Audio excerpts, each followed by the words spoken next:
It's been exciting, I guess, challenging.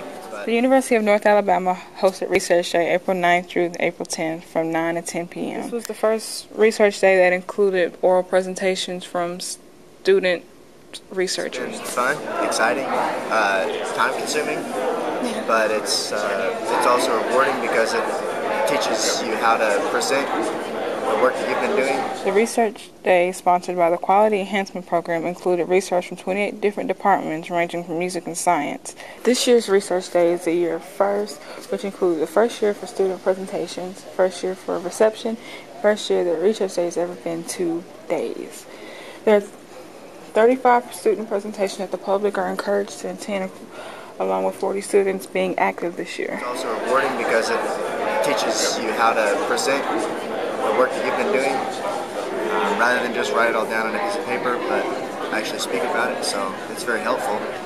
University Chair Dr. Lisa Keys Matthews considers this year a trial and error period about how student presentations will go. Though there are many interesting presentations, the hope for the future is that more departments will encourage their students to attend and participate in Research Day. Kay Denise for UNA News.